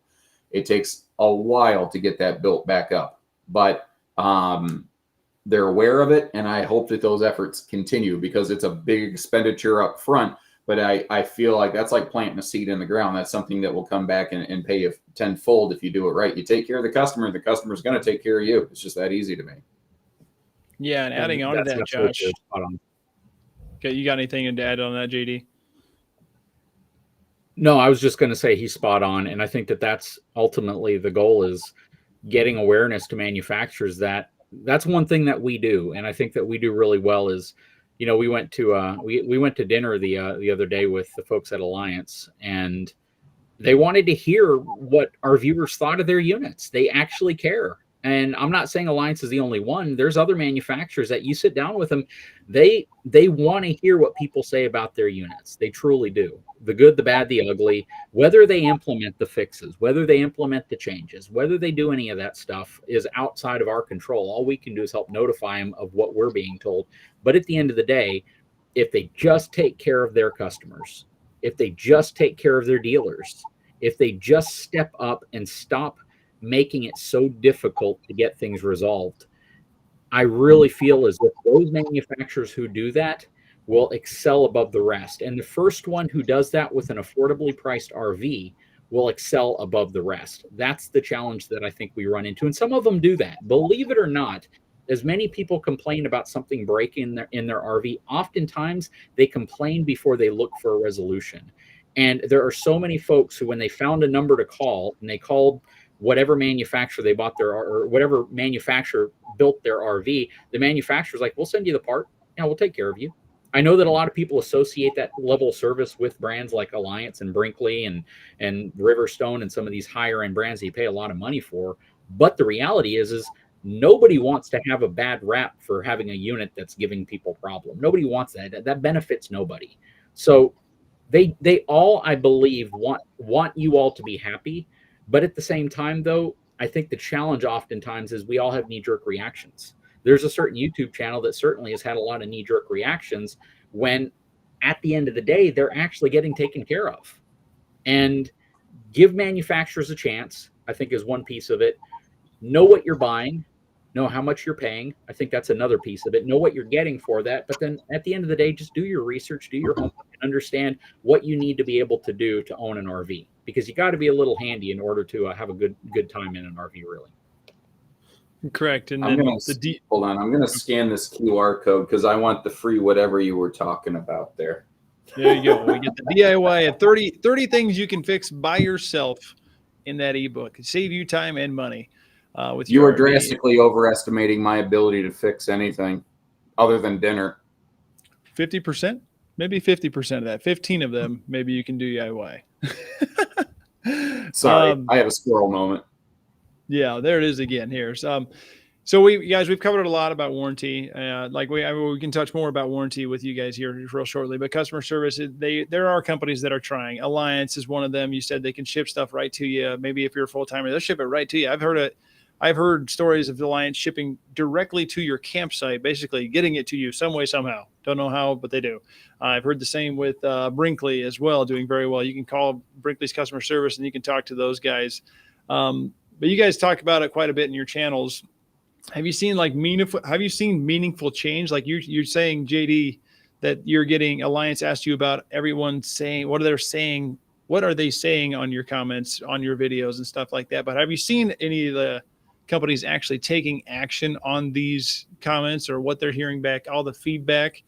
Yeah, JD, if that's open to you, what are you seeing out there? No, I have. And Alliance is a good example of that, going to the new touring suspension on their fifth wheels, going to the new pin boxes on their RVs as well. Anything that a manufacturer does to reduce shock and vibration in an RV, I think it helps tremendously. So that's one of the first things I always look for. You guys know when I do an RV review, I focus very heavily on the axle, suspension, and what they're doing. I want to give you an example. So a lot of people believe every RV needs G-rated tires. I kind of certainly believe that. I'm one of those people that says, I don't care what it is. I want G-rated tires at minimum on it. But then the side effect of that is that you have a tire that's a much, much higher PSI, a lot more air. It's a much thicker, firmer sidewall. And you're consequently going to add vibration and roughness to the RV that already is pretty dang rough riding by itself. A good example of that is my F450 pickup truck has G-rated tires on it from the factory. If I hopped out of my F450 and hopped into an F350 dually, it's going to have 17-inch wheels on it, and they're not going to be G-rated. They're going to be more of a light truck tire. That difference alone makes about a 25% difference in terms of ride quality. The F350 rides significantly smoother than my 450, and the only difference really is the tires from a suspension perspective. So as we talk about that, and we're like, okay, so on an RV, which you're not riding in unless it's a motorhome, but in an RV, I want a higher grade tire on there, but I'm not going to do anything to my suspension. So what if you've just increased the shock and vibration inside of your RV by 25% because you went to a higher rated tire, but you did nothing to absorb the new shock and vibration that goes along with that higher rated tire? So I look for a higher rated tire. I look for improved, upgraded suspension components on the RV. I even say balance it. Guys, if you want an example of how important balancing your tires is, it's cheap, it's quick. And take your RV to Discount Tire. They now work on commercial tires, which is awesome. Get them balanced. Why? If you want personal experience of how important it is, go out to your car, remove all of the weights off of your wheels, and drive it down the road for a little while and see how fun of a ride that is. Your RV is 10 times worse than that. Consequently, your RV is also loaded with wood and nails. So the smoother you can make the interior of your RV when it's being towed, the longer it's going to last. And that's one of those reasons why I love it when I see manufacturers who are now putting upgraded suspension on travel trailers, upgraded suspension on fifth wheels, upgraded pin boxes. I love it when I see manufacturers taking steps to reduce the amount of shock that's being transferred up those sidewalls into the superstructure of an RV. And most manufacturers are starting to do that. A lot of them are starting to do that were never doing it in the past. And I love the fact that brands, again, like Alliance, I hate to keep calling them out, but brands like Alliance, brands like Riverstone, brands like Brinkley are focusing so heavily on reducing the amount of shock and chatter that rattles up through the suspension into the superstructure. And that's actually going to make your RV last much longer than one that doesn't focus on that. Mini earthquakes all the time. If you can upgrade suspension and tires, you're going to do a lot for your RV, right? Yes, sir. So Josh, anything that you see like advancement in technology that he was talking about, like, or in just in customer service and warranty? Yeah. My work doesn't overlap as much on that backside of things. Thankfully, we have a whole team that I'm blessed to work with that takes care of a lot of that. But I have absolutely seen an increase in more, especially travel trailers, starting to use various enhanced suspensions, like Cougar recently. Cougar, I think some of the Imagines started using like MoreRide or Road Armor upfit kits, and very rarely has that ever been done from a successful sales standpoint in the RV industry. I remember way back when J-Flight was the only stick and tin camper the world had ever seen that came factory standard with a MoreRide shackle system. And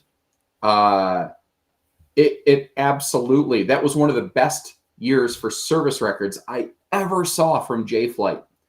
But it was a significantly more expensive component that made the RV potentially less saleable. And one of the things that I have encountered so many times, because I'm a person who, I'm not directly in sales. You don't got to squint hard. I'm very adjacent to it though. And I interact with a lot of people who walk in the front door of an RV dealership.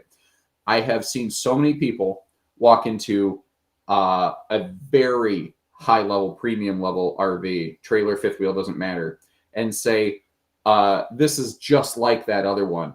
And they refer to a significantly bargain basement kind of trailer. I see it at show season. We'll have people look at, they've been, down multiple rows of RVs at different dealerships, and they see these really high premium level trailers.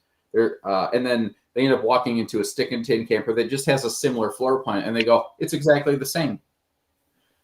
Not everybody can see it. They can only see that this one's $13,000 less. And it's the same for $13,000 less. And again, if we have that disconnect where we are not educating customers on what makes the difference, they buy the thing that costs less, because why would you pay more? You know, and in the average sales-based scenario, when you have a customer in front of you who's willing to say yes, people just tend to let them say yes. You know, I have absolutely seen, like you said, better suspensions, better pin boxes. That new Helix pin box is, I think, something that I hope catches on like crazy, because so it's the, like, if you look at the newest Cougars, my last couple Brinkley Model Z videos, there's this new hitch pin box that has a big orange spring on the front of it. Basically, that's called the Helix pin box, and it transfers up to 50% less violence that JD was talking about from the truck into the through the hitch. 50% less violence absorbed by the structure, 50% less stress on the frame. That's huge. Like, a couple times here, we keep saying a couple of these brands, like, the names Airstream, Rockwood, Alliance, some of these groups keep coming up. Look at the suspension. Look at the running gear they ride on.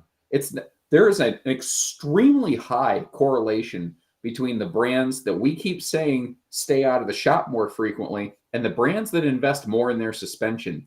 If you want to keep the RV out of the shop, make it not rattle as much. And one of the best ways you can do that is an RV that has a better suspension.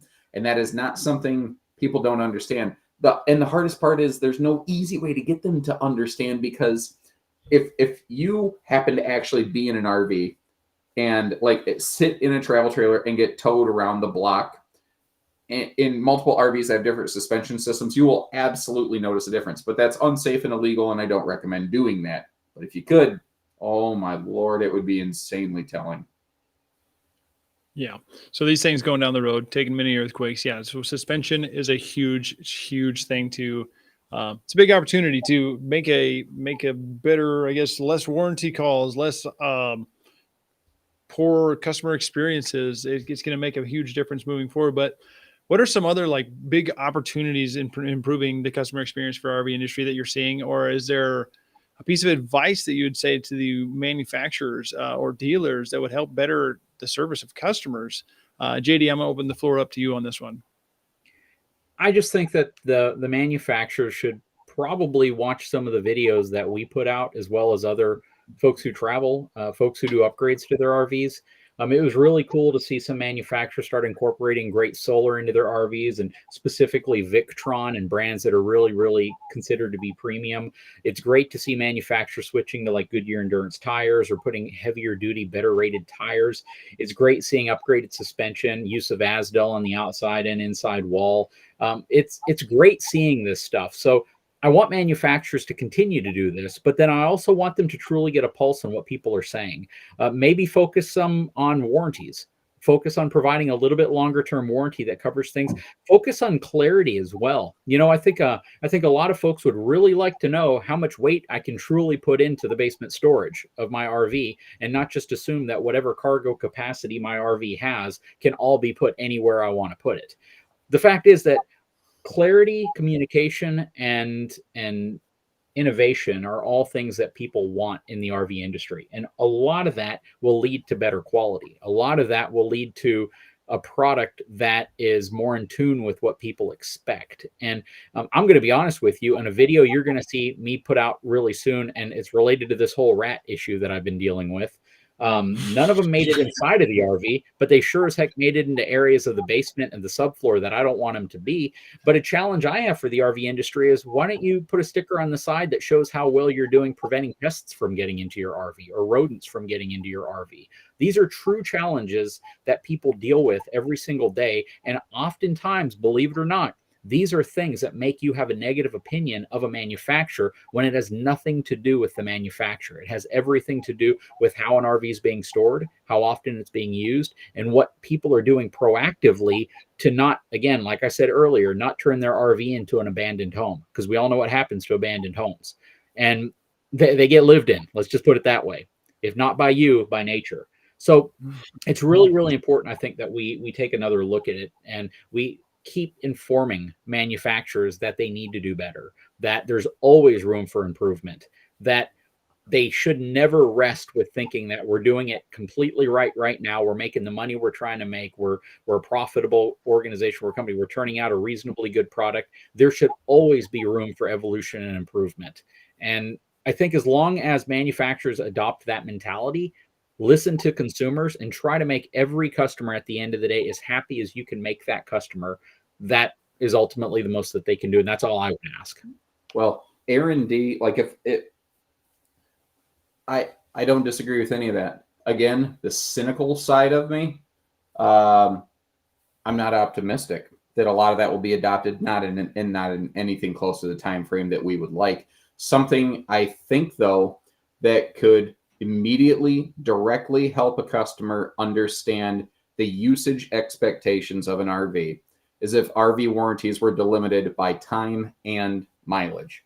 I will die on this hill. Like when I did my video talking about frame flex, I talked about how RVs aren't necessarily intended to be pulled around every single weekend. And someone said, "What are you talking about? That's ridiculous. Why did I buy a travel trailer if not to travel?" I fully understand why you think that, because you were never properly informed on the expectation of that RV. The problem is RVs don't have things like odometers. Some people say, well, you're telling me if I use it too much, I burn out the warranty? That's stupid. No, that's automotive. And that is accepted across the entire industry. You might have a warranty that is something like 3 years, 36,000 miles, and we absolutely accept that. Now, if another vehicle has a 5-year, 60,000 mile warranty without any explanation, it is painfully obvious this is built with the idea of being used more, harder, and longer with fewer problems. If the RV industry, like if you looked at two RVs and they both had a 1-year warranty, even if the duration of the warranty didn't get bigger, because I wish it would, but it probably won't significantly, not for a while. The RV industry is re-implementing what the auto industry did years ago. Auto industry used to have pitifully short, like 90-day warranties, and now they're much, much longer.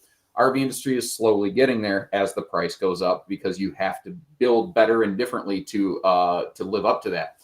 But if you had two RVs that had a 1-year warranty, and one had a 1-year 400-mile warranty, and one had a 1-year 1,000-mile warranty, or whatever numbers you prefer, whatever numbers make you feel okay about this analogy, you would immediately look at this and understand that RV is built better than that RV, and it costs more than that cheaper RV with the lower warranty. That's one of the reasons I'm a massive proponent of ABS. First of all, it's a safety feature that's mandatory for professionally trained semi-drivers, that is not mandatory for somebody like me who took driver's training at 16 years old, and you can't tell me I can't drive a 40-foot death machine. But ABS is not required for somebody like me, but it is required for somebody to do any sort of CDL work or professional towing work. But ABS can track wheel revolutions, which can tell you mileage. And frankly, we don't even necessarily need ABS to do that. We could just have a simple odometer, hubometer on the thing, which is not terribly expensive, that could allow for this. Now, suddenly, everybody has a reasonably accepted expectation of how much, how often, how far this RV is supposed to be used before you should reasonably expect some kind of failure. And an enhanced warranty or an enhanced service, like preventative DIY maintenance system. But we don't have that.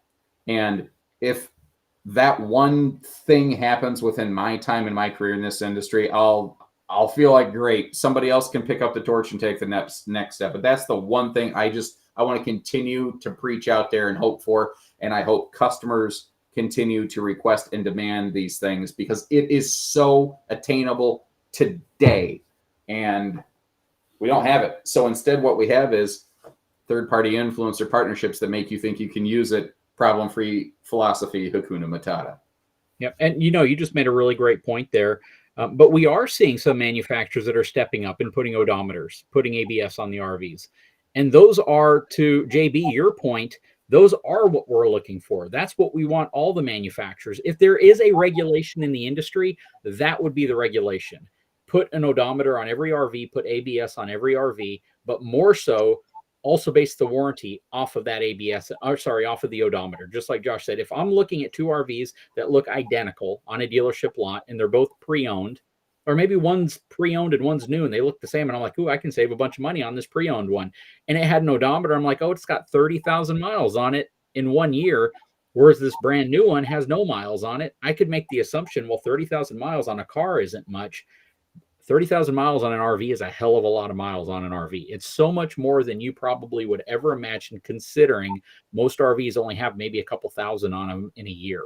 So when you start seeing massive amount of miles appear on an RV, and then the person gets out of it to upgrade to another one, or for whatever reason they get out of it, it's at least an understanding of the usage that RV's had and how much of that usage has been physically towed down the road, because nails, screws, and staples can only hold on for so long. And you put work into your RV, you go out to your RV, and I make this point so many times, go out to your RV if you own it. Pretend you actually care about it. Go out, spend time in it a couple times a week. Look for problems. Get on the roof if you can. Hire someone to get on a roof. Get your neighbor's kid on the roof so you can look at the ceiling, look at things that have happened. There's so many times something tiny turns into something huge because you just neglected it and you didn't think about it until a disaster happened.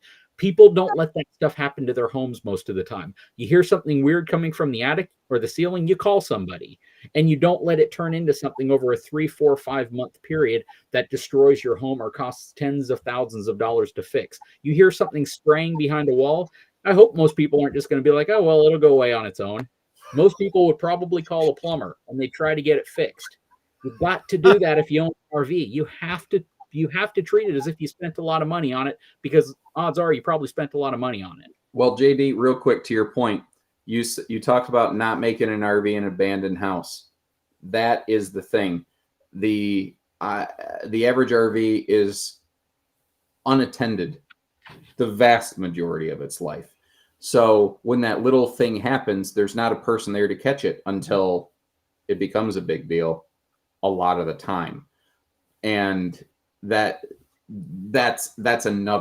a whole other thing. Someone over here said, Josh, you're letting people off the hook for not properly educating themselves on their RV before they bought it. Again, yes, it is. There is a customer has a responsibility, but again, I still think before we can reasonably point fingers of blame at customers, we have to be able to look at ourselves in the mirror and say, have the agents of the industry, be it manufacturers or dealers alike, I'm not saying we're off the hook either, have we genuinely done the job that we could to educate them, or have we left them in the weeds? I don't necessarily blame a customer for being uneducated. Not everybody grew up with RVs. We're supposed to be the ones to help them bridge that gap. And that takes longer, and you don't make as much money if you take a slower path through the sales route. I do think that's what a customer deserves, but maybe I'm being a little bit like head in the clouds, kumbaya about it. But I don't spend my money any different than anybody else. And some of the stuff I've seen, I would not be okay if that was my money and the problem blew up. I get why that guy went ballistic on Facebook. I don't think Facebook is the place where you should try to start a warranty claim, which some people seem to think. But before I can ever blame a customer, it's the customer's fault on FrameFlex. I don't think that. I think that there is a drastic lack of clear, disseminated information and education put there for a customer, and there's way too much murky, borderline predatory efforts to just get their money and let them think whatever they want, And I think that's from manufacturer down to dealer, and then dealer to the customer. I think there's a lot of telephone game, a lot of murky waters. It's not easy to find information. That's why we're trying to do stuff like this, guys. And we're about to get in the Q&A here section, but guys, it's been wonderful. JD and Josh, is there anything else that you would like to add in before we kind of go into that Q&A section? Then everybody listening, start dropping some comments in there, what your questions are. And if you'd like to hear more of this, please let us know in the comments as well. So JD, Josh, anything else that you'd like to add in there before we kind of move on? No, JB and I, we could talk until so for anyone listening, we had intended to try to keep this down to an hour. We've obviously failed. Let's just get into the Q&A. JD? Yeah, okay. We're getting hungry over here. So, all right. Well, I'm going to let Jordan, you want to drop some stuff in here? Does the lack of knowledge at certain dealerships play into that in general? I would say yes. Speaking from my side of things, I came into the industry as a newbie completely. I'm from the residential construction world. I went into RV sales because I was like, oh, I like camping and stuff like that. And the first 6 months, it was the worst. It was like anxiety for me because there was so much out there. We had 14 to 20 different brands just on our lot. And that was a lot for me to even pass on, from each manufacturer to the customer. So yes, in my opinion on that. Josh? Totally agree. I say fire some questions away here, guys. We're watching the live chat all together on screen right now. So one of the fellows over here said, hey, maybe you should do some videos on helping educate buyers. Here's a really sad thing. I do, and I have. And they are very often not watched. Yep. So I guess maybe I have a question for the comment section. I'm going to answer the question with a question. How do we get people interested in educating themselves on an RV? I think the thing is an RV is a recreational vehicle. We just want it to be fun. We don't want to have to take care of it. How can we as the industry get people to want to learn about and take care of these things? That's maybe a question that I have. JD, if you want to field one of these things, take it away, bud. No, it's kind of the same thing. I mean, the fact is, like, I read comments all the time where people are like, just the industry is BS. The industry is horrible. The industry build. There's no excuse for a horribly built RV. There's no excuse for a lot of this other stuff.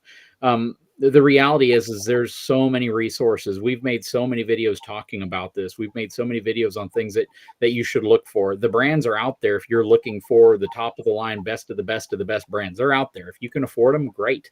A lot of people can, a lot of people can't. When we visit factories and we see the cheaper RVs, the stuff that a lot of people would never say they would own until they see that that's what they can afford and they end up owning one.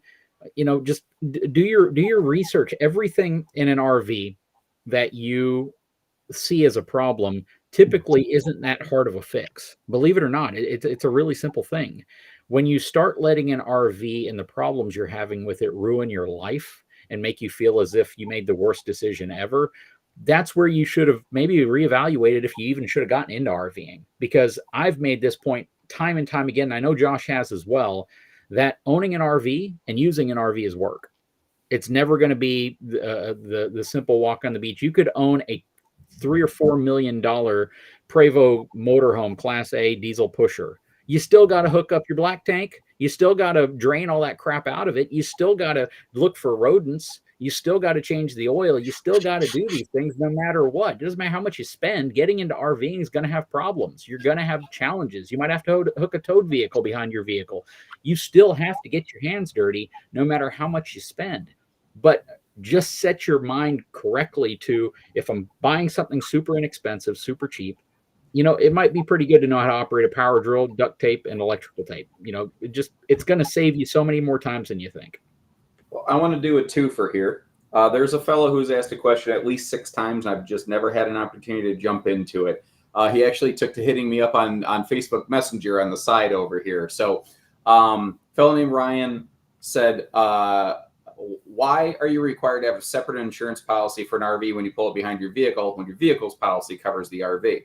That varies state to state, bud. Each state has different insurance guidelines on vehicles and RVs and stuff like that. And it also varies if you have a loan on it, because the bank will require you to have full insurance on the RV, whether it's being towed or not, because your vehicle's insurance policy only covers it while it's hooked up and being towed, not while it's unhooked and like at your house or something like that. So there's different scenarios that play into that. Somebody else asked, why are owner's manuals so bad?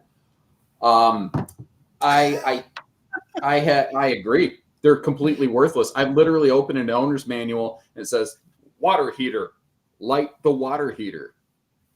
And then it moves on. That's it. There's zero information as to how. And I think a lot of it is because there are certain times where RV manufacturers, if they change suppliers or if they run into a shortage and they have to use a substitution part, they essentially have one generic overarching owner's manual that is intended to effectively service everything. But the problem is when you have an entire company like all of Jayco, all of Grand Design, all of Keystone, all of Forest River, you get that's enough examples.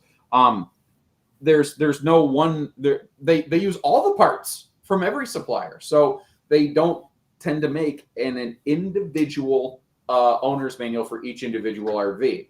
They should. I'm not saying that's right, but that's why, because they make it as generic as possible, so they don't have to go back to the print shop. Now, here's another question back to the audience.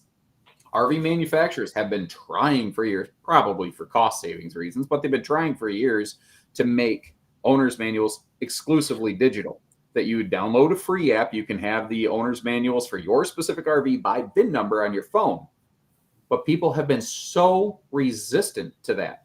So how do we get the community interested in making the owner's manuals not suck? I don't know.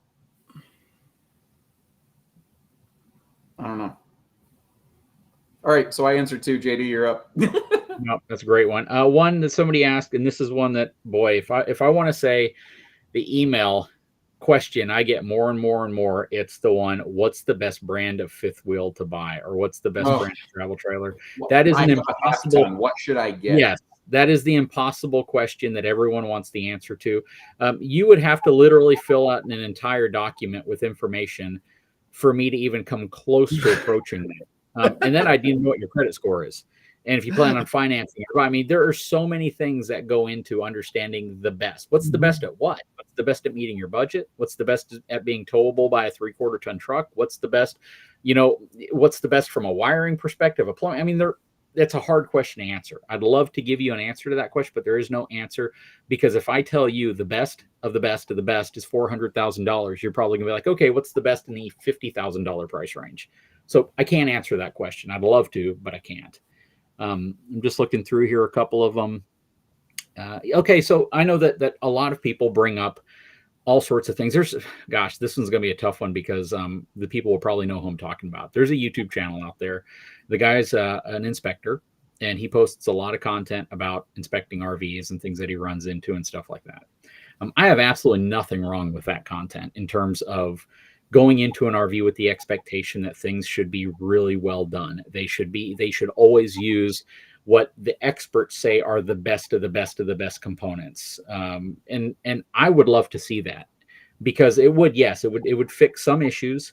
But here's the thing a lot of people may not know about. A lot of issues people and experts and folks who claim to be the best at identifying problems, things that they tell you oftentimes aren't really issues. Yes, plumbing can be a major part that really, really bugs people. But the vast majority of RVs that are sold don't experience failures in many of those areas. And because they don't experience failures, trying to upgrade those components will add a significant amount of cost, just to give you peace of mind that a part that probably will never fail will never fail. And again, I'm not saying that switching to better components is ever a bad thing, but there's never just one better component that you can switch to, because I can put in better fittings, I can put in better this or that, but then it leads down the path of, now I need to put in better a higher quality air conditioning unit. I need to put in a better water heater. I need to put in a better refrigerator. And all of a sudden the price can spiral out of control. And it's a hard one to cope with, because at the end of the day, just like we've said time and time again, these things have to meet a price point that you can buy. And if they don't meet that price point, what's the point of making an RV that you go onto a dealership lot and say, wow, this thing is fantastic for the person who can pay for it? So a fellow named D Baker 21168 says, why are only certain pin boxes approved by manufacturers? Basically for knee bone to leg bone relationship. For the same reason that there's a proper way for you to lift heavy weight with your own body. You lift from the legs, not with your back. And someone might say, well, I prefer to lift with my back. Yes, but when you do that, you're putting more strain in your body where it's not supposed to be, in a way it's not supposed to be there. And you end up breaking something. You're hurting yourself. You're slipping a disc. An RV is kind of the same. The RV's spine is the frame, is the chassis.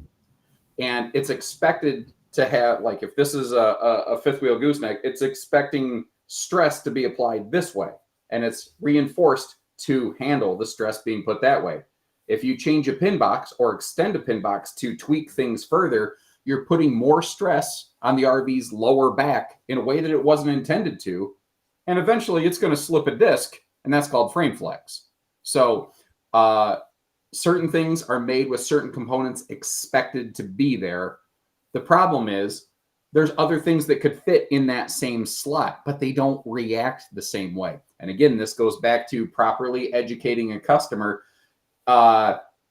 Generally, many dealerships have known, it's been a commonly known fact in the industry for a while that, like, a common fifth wheel is not supposed to necessarily just have any old gooseneck adapter applied to it. But for the most part, if a customer is willing to pay for it, businesses have been willing to apply that hitch, knowing the customer could have negative side effects and typically failing to advise them of that. So there's the what and the why. Now, somebody else also said, what new tech, as in technology in RVs, isn't worth its weight in straw? Interesting that we went to straw and not sticks or bricks with the three little pigs. Who was that? Martin Watts. Personally, I have zero need, want, nor interest for voice activated tech in an RV. I love Rockwood. I love Rockwood so much. I really do. I'm a fanboy of them. But I went through not too long ago. They had a 20-foot GeoPro. Now, they were testing this system. It wasn't a guarantee, but they were testing a voice activated system on an RV so small that from the dinette or the bed or practically the frickin' toilet, I could literally reach over and activate the control panel. Can you make a video on that? Why do I need, yeah, I'll do that. Why do I need to sit and be like, hey, camper, open the awning, when I could literally I could reach right here. And if you're on the toilet and you can't reach the button, you don't need to open the awning on the toilet. So there's some of those things, just because we can doesn't mean we should. And for me, voice activation is one of them. I am also going to tell you that I am biased on this subject because I record a lot of Jayco product. The Jayco luxury fifth wheels have a voice activated system.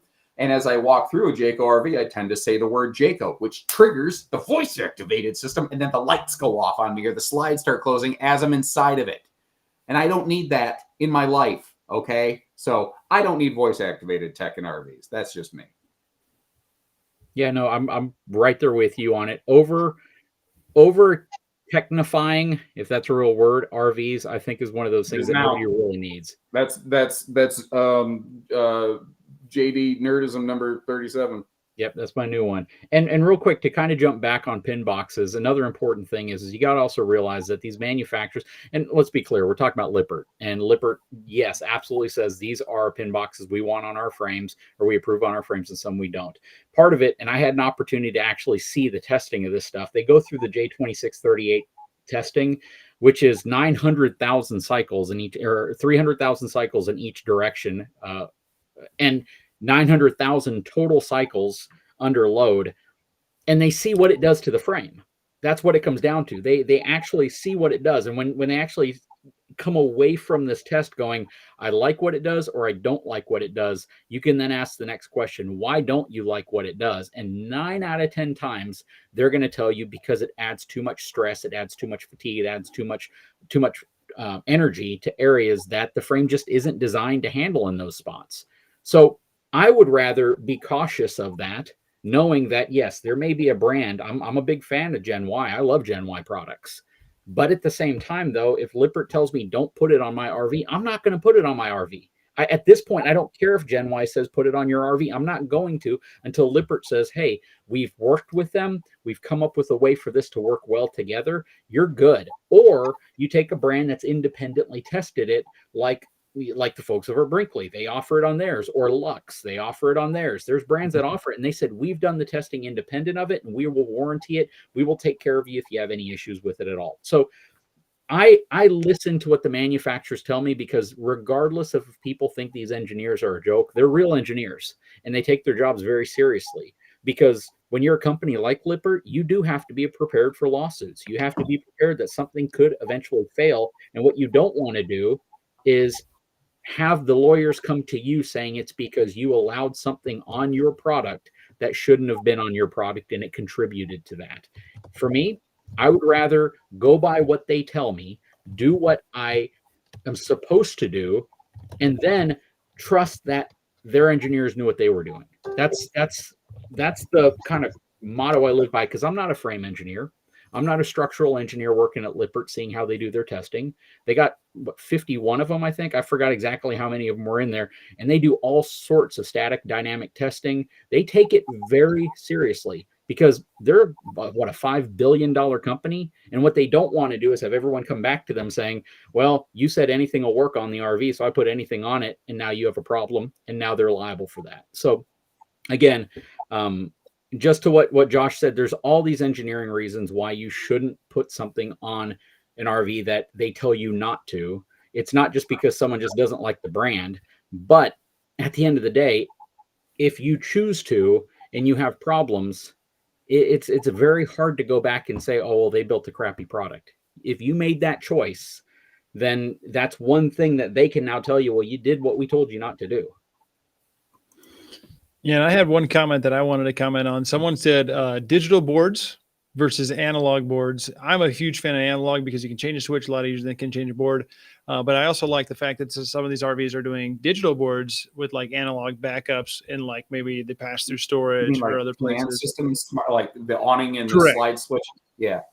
Correct. And I like that idea. And I just wanted to comment on that. So I don't really know why they do that. I mean, obviously you can connect, Bluetooth, and you can control your RV from the steakhouse or wherever it may be and watch your temperature gauges or whatever it may be. But I really like that. But guys, thank you so much for being here. Everyone in the comment section, everyone that's viewing. We've been at this for 2 hours now. I think we need to wrap it up, but thank you so much. Join the RV Voice subscribe list all there. Check out Josh, the RV nerd. I'm sure you've heard of him, and JD from Big Truck Big RV. They are the experts, and that's why I brought them together on this. I wanted to answer the questions that you guys have, and we're going to keep doing this. Hopefully, if you want us to keep doing this, say yes in the comments, because we would love to do this for you guys. We want to educate you further so you know how to buy your first RV, or buy the what do you say, Josh? Buy the second RV the first time? Yeah. What and what questions does the audience here want to get into? Because maybe that's just the topic that we'll tackle next. Because today happened because you asked the questions. Keep the questions coming. We'll do our best to answer them, guys. We don't have all the answers, but we'll try. I'm tired. I'm so tired. I'm hungry. Josh, JD, are you hungry?